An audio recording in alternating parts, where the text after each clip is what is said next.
sallallahu alaihi wasallam, his family members, his companions, and all of those who followed his way of life. And I bear witness that there is no God but Allah, and I bear witness that Prophet Muhammad, peace and blessings be upon him, is his messenger and his servant. Dear brothers and sisters, Eid Mubarak to all of you, and I ask that Allah subhanahu wa ta'ala accepts all our prayers, all our fasting, and the other acts of worship that we have performed during the month of Ramadan, and He makes us among those who continuously strive to perform these righteous deeds in the future as well, not just during the month of Ramadan. And as a matter of fact, scholars, when they talk about seeing whether your deeds were accepted during the month of Ramadan or not, reflect on how well you are connected with those deeds you perform in Ramadan after Ramadan. So again, if you want to see whether those deeds of Ramadan were accepted from you, then look into what happens after Ramadan, how well you are engaged with the same deeds, meaning with fasting, with the reading of the Quran, with the prayers and other acts of worship that you have performed during Ramadan. So I pray that Allah subhanahu wa ta'ala accepts all of them and also makes us among those who continuously perform these deeds in the future after Ramadan as well. I want to focus today on two important aspects that we trained ourselves during the month of Ramadan, and how can these two important aspects can be relevant to what's happening nowadays in Jerusalem, in Aqsa Masjid, and with Palestinian people as well. And these are, as I said, very crucial, very important to be relating to what's happening right now during the time as we're speaking. First and foremost, it is the unity that we learned from the month of Ramadan. When we stood next to each other for prayer, we're not only standing physically with our bodies right next to each other. When Prophet Muhammad sallallahu alaihi wasallam recommended us to stand right next to each other, he did not mean that you stand next to each other physically, but when it comes to your hearts, you are apart from each other. Inna hadhihi ummatukum ummah wahida. This indeed, this nation of yours, this community of yours is one community, one nation. And I am your Lord, he says. So to begin with, the prayer is a learning experience that we're not there only supporting each other and keeping each other tight and straight during the prayer, but it is also a way for us to line our hearts as well. What that means is that when a person is being hurt in your community or in your ummah, then the entire community feels that pain. When some obstacles are on the way of certain members from our community, that means that the whole community needs or should feel that pain. Prophet Muhammad ﷺ, in a very famous hadith of his, he says that Muslims are like one body.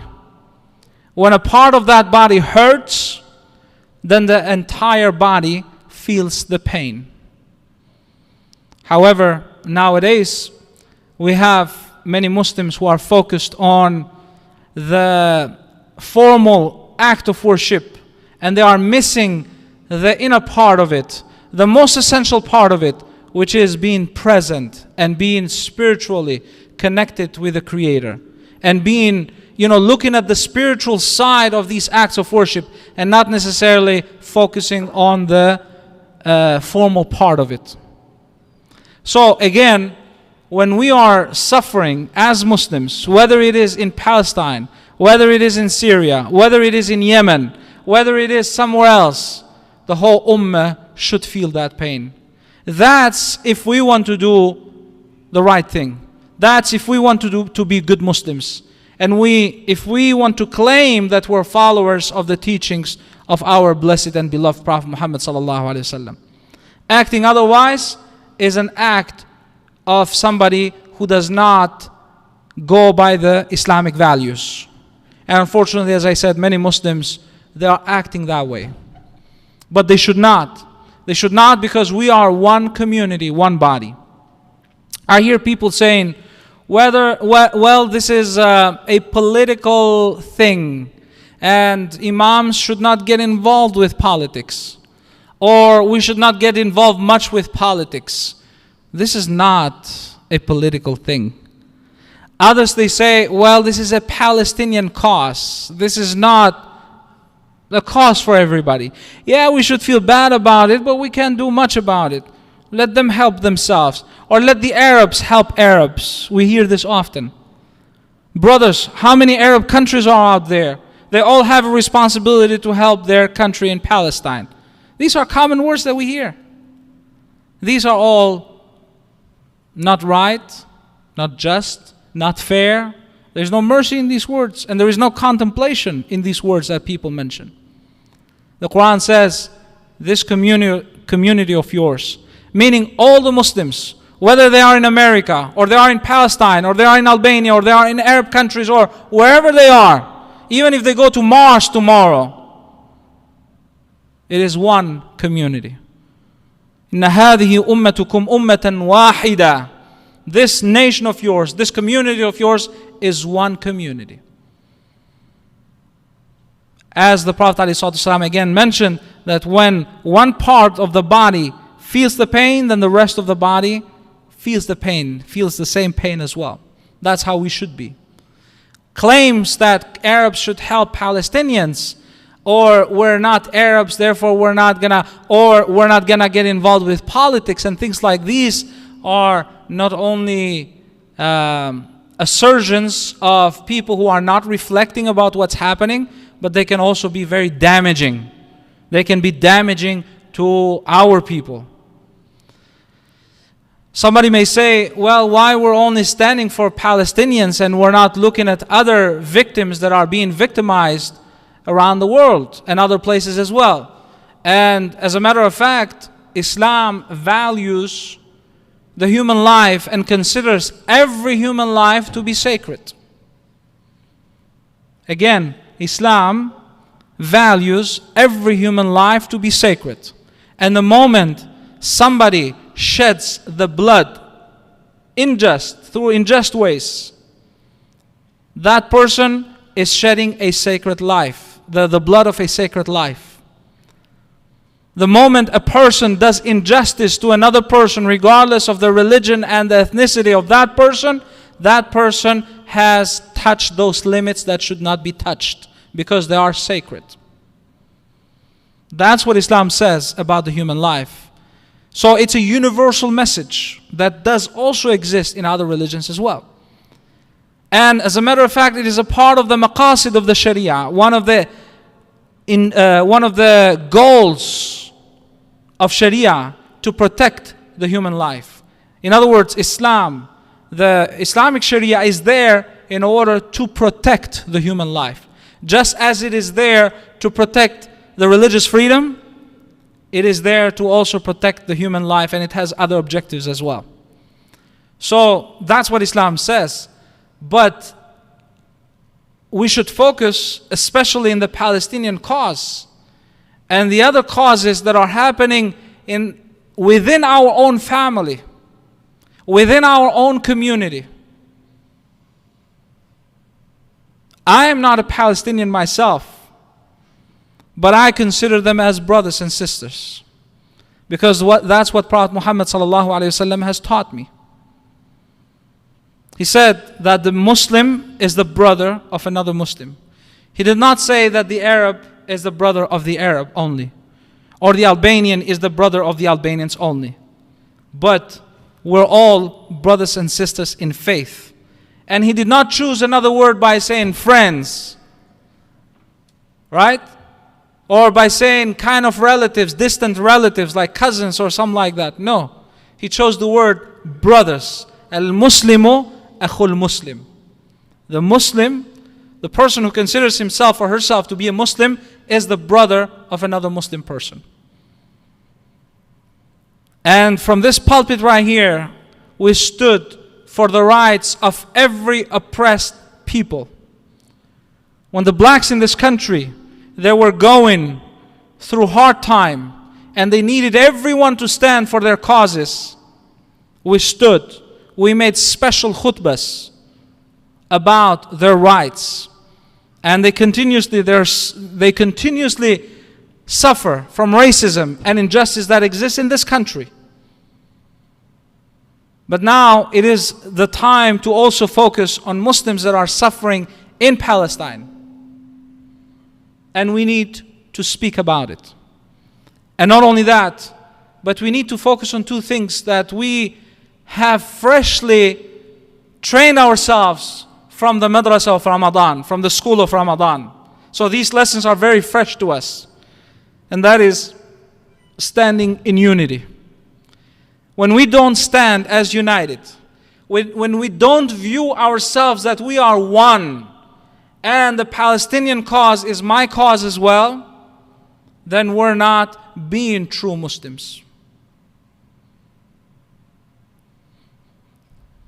When we don't view the Aqsa being occupied and being threatened on daily basis by the Israeli soldiers throwing grenades to the people who are in the mosque, violating every human right, that is my cause as well. Because my Prophet ﷺ taught me that that is the third holiest mosque in the world. That's a place where he ascended for Mi'raj. And for that place, Quran spoke and it said, لِنُرِيَهُ مِنْ آيَاتِنَا. سبحان الذي أسرى بعبده ليلا من المسجد الحرام إلى المسجد الأقصى الذي باركنا حوله لنريه من آياتنا. It is a place that we have blessed the surroundings of this Aqsa, and we wanted to show to our servant the blessings of that place. It is a blessed place. It is a place of the prophets. It is a place of peace. It is a place of justice. It is a place where the humans should be dignified more than any other place. Yet from that place we have aggression and we have injustice. We have dhulm coming from that place. And this is as a result, first and foremost, of Muslims not being united.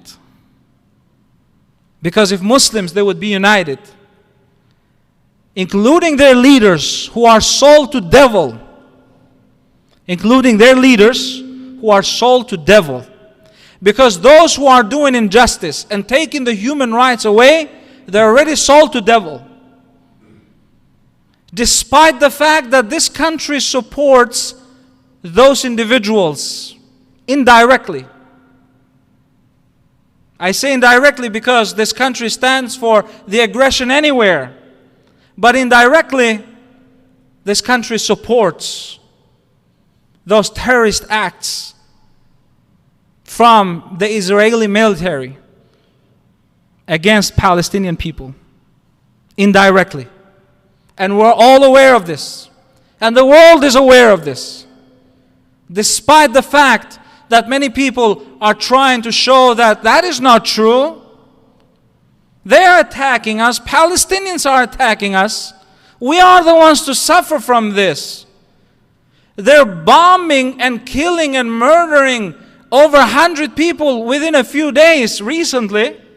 And now people are talking about injustice against Israel. Talking about injustice against Israel. 40% of those victims are women and children, not just innocent, women and children. The Ministry of Healthcare in Palestine is saying that we have enough resources for only a week. If it continues this way, we're going to run out of resources. We cannot support people who are coming here sick, people who are coming here wounded, bleeding. We can't do nothing about them.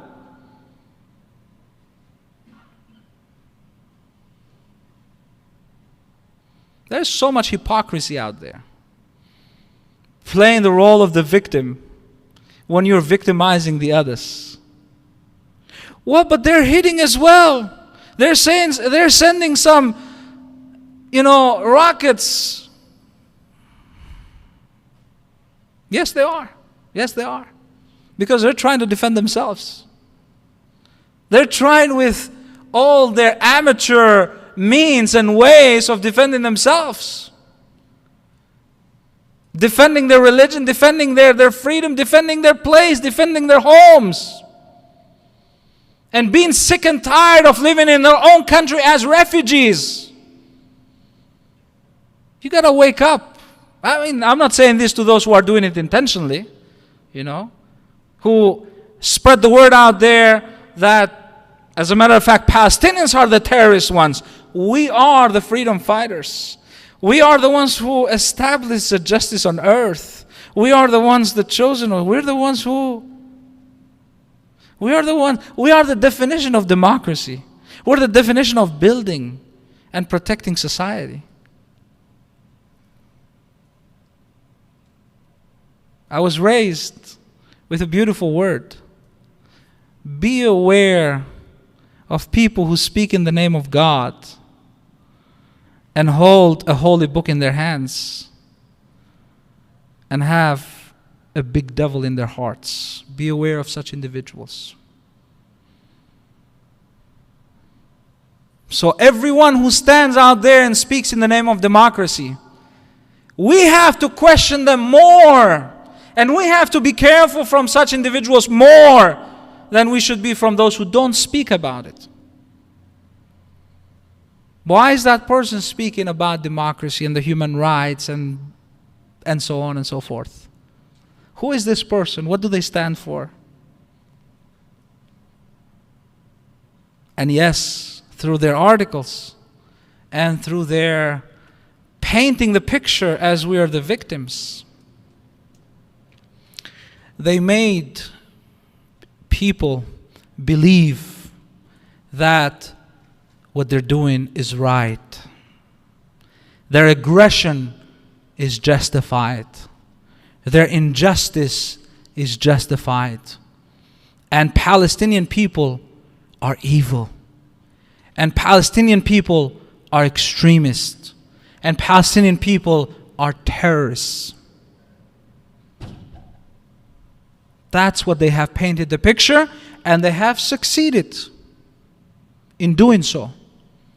Because if you're going to get the politics through your lobbying in the Senate and in the House, everywhere else around the world too, if you're going to do a good job in that with politicians who are the leaders of the country, if you're going to do a good job with the media, portraying that picture to the media so the people as well can see Palestinians as extremists and as people of devil. They're not saying it, right? They're not saying these words, but they have painted the picture.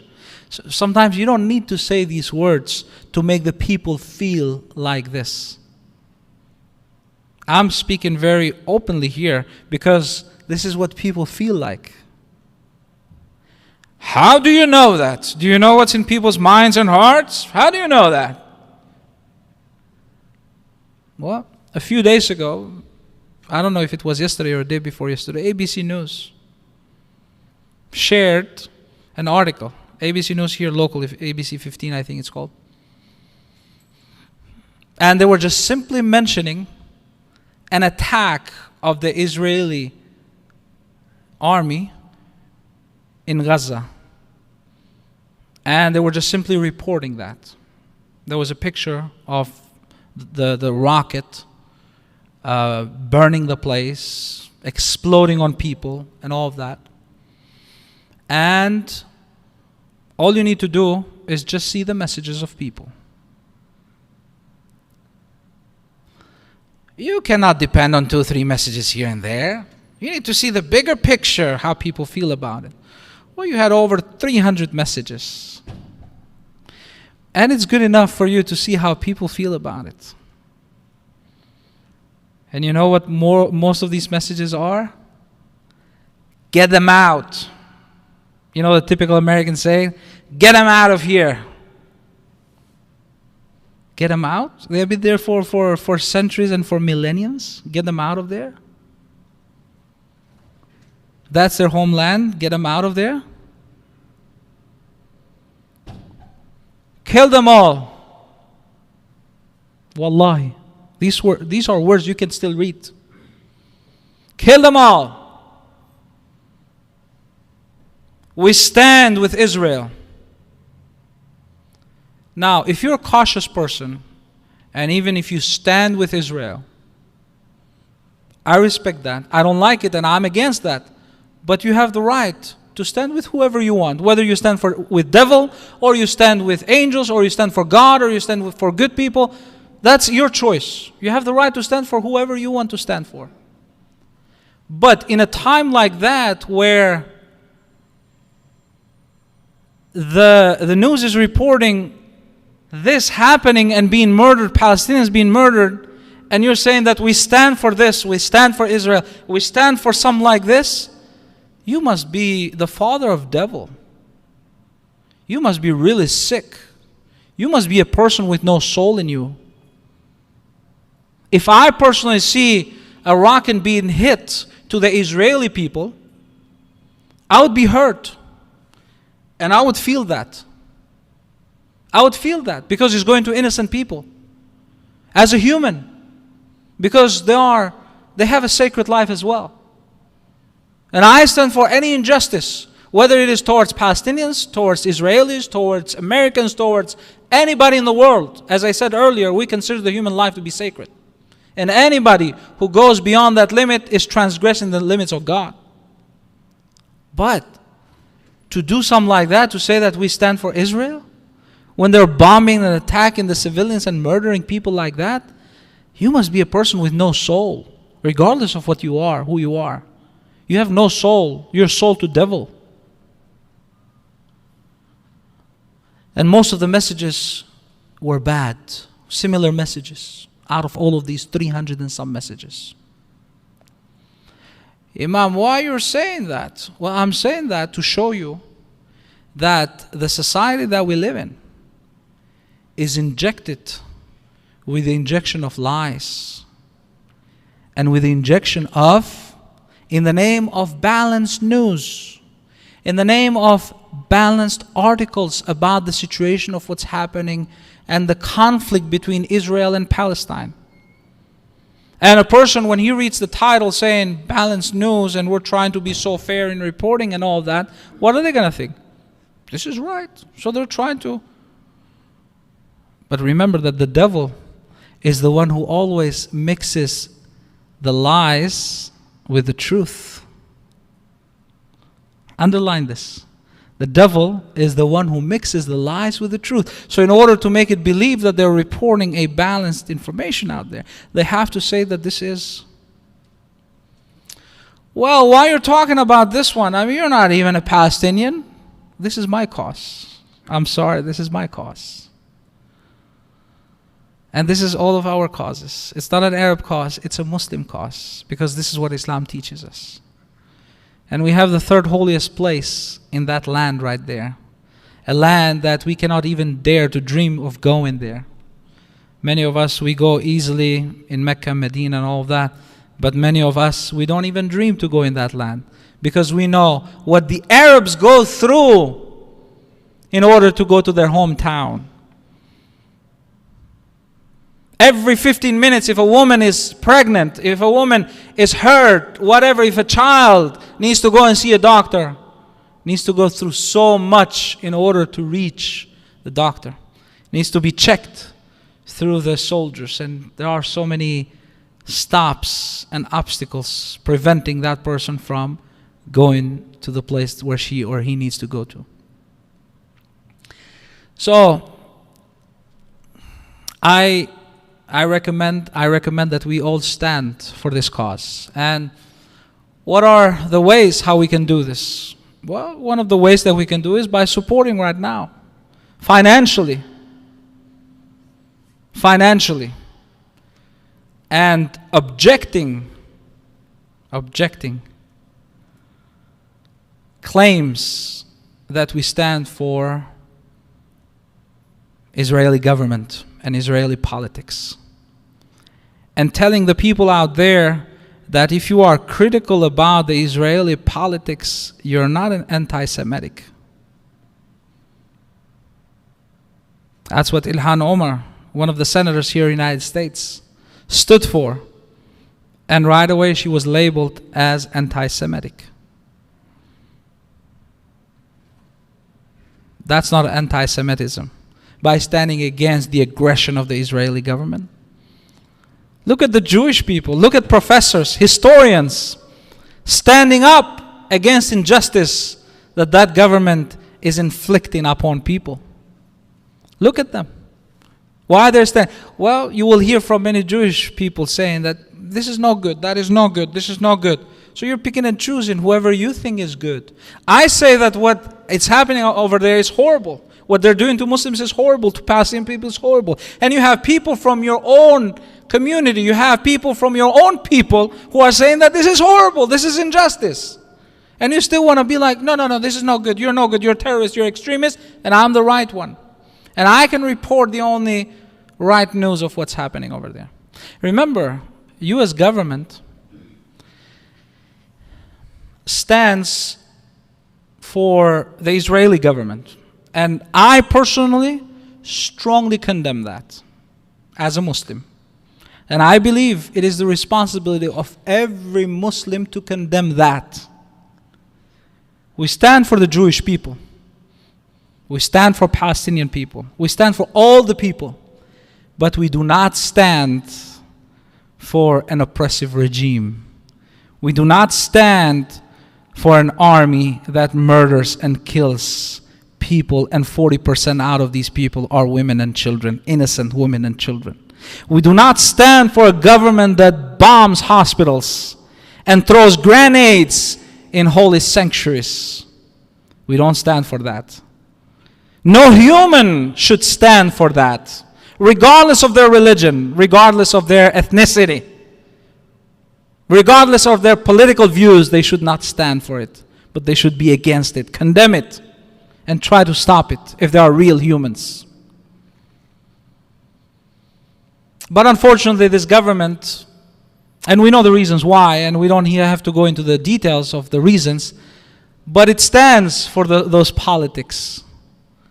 And unfortunately, it is something really bad. It's something really negative that does not help the cause of Muslims.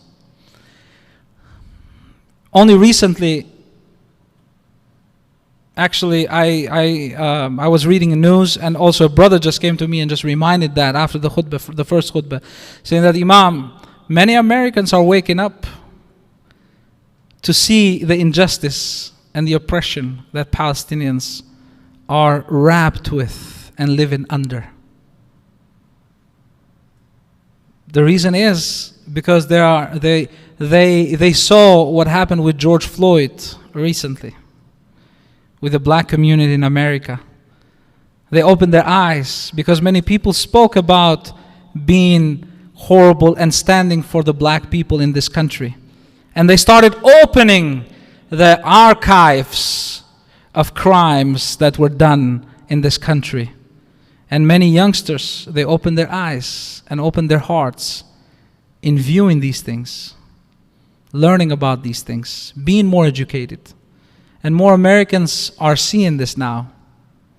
They're relating to the George Floyd when Palestinians are being martyred in Palestine as a result of the oppression of the Israeli government and the army. And they help regardless. I came across many people, Jewish, and some of them learned people as well, saying the Jewish people and us as learned people here in the United States, we stand for the Israeli government. We stand for the army. And we know that they're not the best, but we stand for them because they guarantee peace and security to Israeli people. On the blood of the innocent people, on the blood of the innocent children, you stand for them. Well, our religion teaches differently. Our religion teaches us, stand for justice, even if it is against yourselves. My self-interest is not going to come first before the human rights. In other words, I better stand for the human rights instead of standing for my own personal interest first. If it goes against my own personal interest, I'm going to leave it. But I don't know if everybody is the same. This is an Islamic principle, that we stand for justice first, even if it is against ourselves. And it has become very trend around the world to elect leaders who are standing for a big segment in society, meaning a big percentage of the population, even though that big percentage of the population may go against human values. We see the rising of these politicians who are in Europe, for example, who are against immigrants, who are against refugees, who are oppressing immigrants, who are oppressing Muslims. They are religious people. They are issuing anti-religious rules and advising for such. And we're seeing how they're being elected because they're standing for something that the majority stands for. They're telling them, we're going to make sure that we stand for this, and we're fighting for you, and we're going to make you happy on this. But at the same time, we're going to hit on immigration. We're going to clean this place from Muslims and from all of these other religions. And people are giving votes. We saw it in America. The ex-president stood for many unjust causes, and even though he was not as harmful as some other presidents in the Muslim world, I personally believe that, but people, they didn't care about that. For them, it didn't matter much. He's standing against Muslims, or he's standing against this, he's standing against human rights, he's violating this, he's violating that, he's lying, we don't care about all of that. As long as he follows our wish, as long as this wish of ours gets fulfilled, then we're good. Like I said, I don't know if others, they stand for the same principle. I believe they stand, and they should stand for justice, even if it is against yourself. As I said, one of the things that we can help with is donation, helping financially. As I said, there are many organizations who can support right now innocent people and people who are in poverty right now in Palestine.